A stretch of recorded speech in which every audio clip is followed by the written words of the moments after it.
How's it going, guys? Cameron here with Canadian Gamer coming at you with another video. You may notice the perspective on the video is a little bit different here. I'm just testing out my GoPro 12. Just want to see what it looks like, and then, if it doesn't look that great, we'll probably revert back to the old school camcorders, but we'll see. Just a short video here. I just want to talk today about Call of Duty 4 Modern Warfare. Now, I've been talking about Call of Duty on the channel for quite a while because, as a lot of you know, I live 15, 20 years behind everybody else. So while you guys all played this game when it came out back in the day, I did not. So, I recently had the chance to play through Call of Duty Black Ops, the original, and Black Ops 2, which I played on both of them. I played them on my PS3. Now, I know there's better ways that you can play those games, namely the combo pack, which was released for the Xbox One, whereas you can play those games on an Xbox One or a Series X, and it's my understanding it's upscaled, all the rest of it. We won't get into it here on this video, but needless to say, I probably wasn't doing myself any favors by playing those two games on the PS3, because as far as how they ran like shit. And apparently those games run pretty good on a 360, all things considered, which was common back in those days. A lot of times the Xbox 360 had the better version of a game that came out on both systems, right? So I guess you could lump the Wii in there as well. A lot of these Call of Duty games, including Modern Warfare, came out on the Wii, right? So getting back to the topic at hand. So anytime you watch any sort of Call of Duty ranking video, okay, and I'm no Call of Duty expert, and I'm only playing the campaigns when it comes to these games, the single player campaigns. Oftentimes, Call of Duty Modern Warfare is like number one, followed by Black Ops, the original, and Black Ops 2, and then the rest of what falls in the rankings is up for debate. I would personally put Cold War right up there in the top 4 or 5, right? So, played through Black Ops, loved the story, game was pretty awesome. Call of Duty 2, Black Ops 2, more of the same, awesome stuff. The Call of Duty 4 Modern Warfare, I didn't know what was the hype. I didn't really understand. Didn't quite understand. So I put it on, going into it blindfolded. Hadn't really read up on it too much. And just a few things I can say. So the first thing is, this game runs way better on the PS3 than Black Ops and Black Ops 2. This game ran pretty good on the PS3.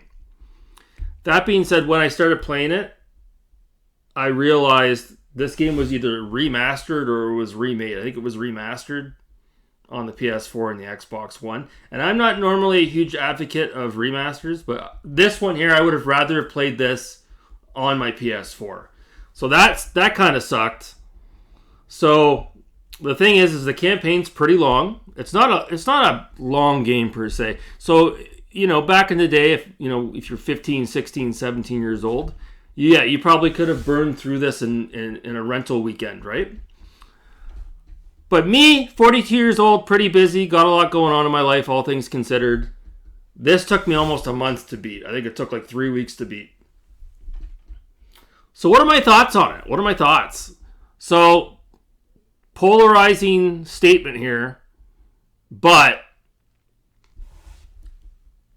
the story in Call of Duty Black Ops and Black Ops 2, I personally thought was way more interesting and entertaining than the story in Call of Duty 4 Modern Warfare.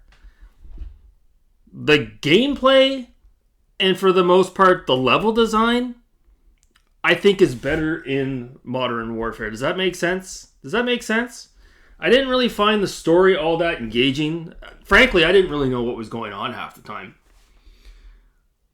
The other thing too, and this was, well, even to this day, a lot of games are plagued by this, but depending on, I don't know, Infinity War, I don't know if they're based out of Australia or not. I have to look it up. But like a lot of the voice actors in this game are Australian. And it just kind of seems out of place in this game. Because to me, I'm not trying to sound, like I have issues with anyone who's got an accent. That's not what I'm saying. But Call of Duty 4 Modern Warfare, it seems like the soldiers in this game are American, right? Am I wrong? Am I right? Am I wrong? So you're playing it, and these guys are talking to you, and they've got an Aussie accent, and it just seems kind of disjointed. There's some memorable levels in this campaign. There really is. There's one at the end called All Gillied Up, and you're decked out with your camo, and you've got the leaves on your head, and you're going through, like, it's either the Ukraine or you're going through Chernobyl, and it's more of like a undercover mission where you're trying not to get noticed and you're sniping people. It's really good stuff. The last mission in the game is not very long. It's not really a mission. It's more almost like a cutscene, for God's sakes. You get to the end, and you're on the ground. Your buddy's on the ground. Your buddy's been shot. He's wounded. And the lead antagonist is standing right in front of you. And it's really cool, I'm not going to lie, the way that they put him into the game like that. I love it when they do that. Far Cry was the same. Whenever you had a scene where like a main antagonist showed up, you just had this sense of occasion to it. And it's no different in this game. So anyways, your buddy slides you his gun. The camera moves to your arm and you pick up the gun. And then it swings back and then you're back in control of the gun. And you've got only a few seconds to be able to shoot the guy in the head. And the game is over. It was awesome. It was really awesome. Also, as well, there was a mission where you're up on a hill and you're looking down at, I think, the same guy. And it's the same idea. He's like, he had just got off of a plane or he just got off of a cargo ship or something. He's standing there. And you have to use your scope to zoom in on him and try to snipe him. Really cool stuff. You get to use your night vision in this game. And also as well, very controversial, but the last bonus mission after the credits roll, you're actually in like a plane and the plane is going down. And your whole sole mission here is just to shoot everybody up on the plane, I guess, and save the hostages. I don't know. Crazy stuff. But all that being said, when I first started playing the game, I'm like, I don't know about this. I'm like, the story doesn't really make sense. There's not really much of a story. Again, the janky voice acting. It kind of gave me a bad first impression a little bit. But then, as I got further in on the campaign, I started to enjoy it more and more and more. And then I started to realize you're chasing this guy around. You're trying to kill this guy, right? So that's it. So like I said, I think Black Ops has the better story. Black Ops and Black Ops 2. But the actual game, the gameplay, I think this is the better game. There is actually one thing that really pisses me off, and I think this was an issue in Black Ops as well.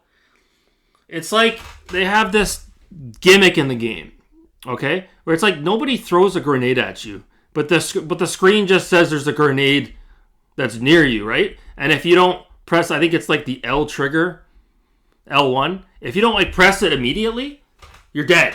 The grenade blows you up. And sure, it would be fine if that happened once in a while, big deal. But like it happens all the fucking time. You just see this grenade flash on the screen, and before you can even hit the trigger, boom, you're dead. And so it's fine at first.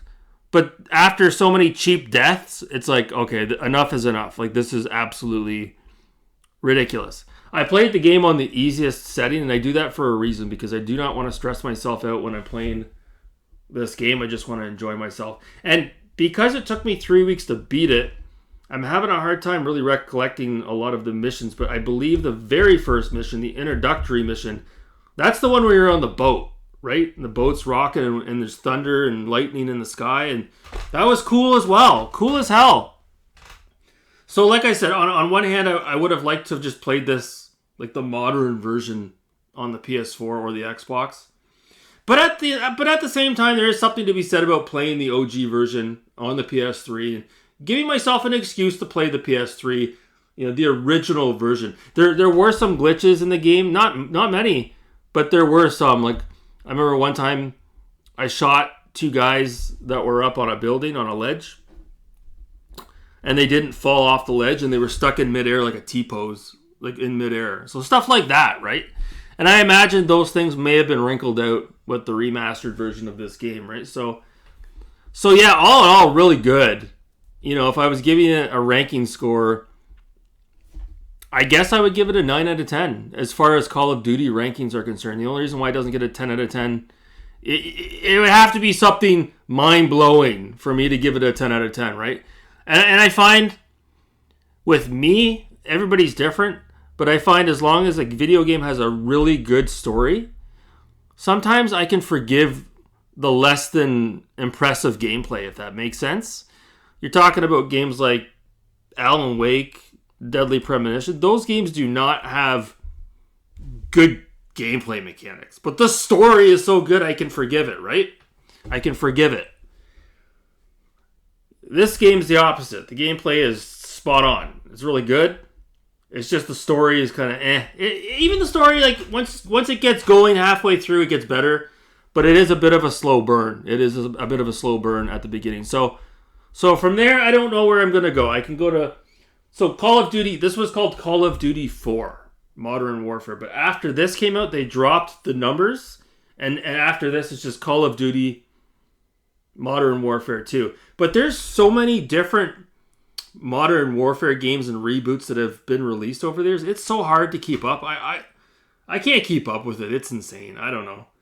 So, yeah, I don't know. I'm thinking about maybe putting on Assassin's Creed Black Flag. I installed it on my PS3, but for whatever reason, the game doesn't want to boot to disc. It doesn't want to play. So I may have to clean the disc up a bit. If I can't get that to go, I may just go on to Modern Warfare 2, or I might skip over to Ghost and play Ghost. I'd like to check that out as well. But all in all, having a really good time playing the Call of Duty games. I do think one other thing that Black Ops has, especially the first Black Ops, has going for it over this is the ensemble cast of characters that you had in that game. There was a lot of A-listers, including Ed Harris, who I'm a huge fan of, right? And I really don't think they had any A-listers in this game. Like I said, very much almost like the staff on site lent their voices out to save money. I don't know, but that's how it felt when I was playing it. But there was some funny dialogue in it. There was. So, yeah, here I am, over 15 years later, playing Call of Duty 4 Modern Warfare Game of the Year Edition for the very first time. So, yeah, very good. I'm glad that I can say that I beat it. I don't know if I will ever go back and play it again. If I do, it'll probably be the remastered version, right? So, that's it. That's it for me. I am working on a Halloween video. I hope to have that out closer to Halloween. I've got a lot of fun and interesting things planned for that. I hope you guys can check that out. Anyways, till next time, guys. Thanks so much for watching. Have a good night.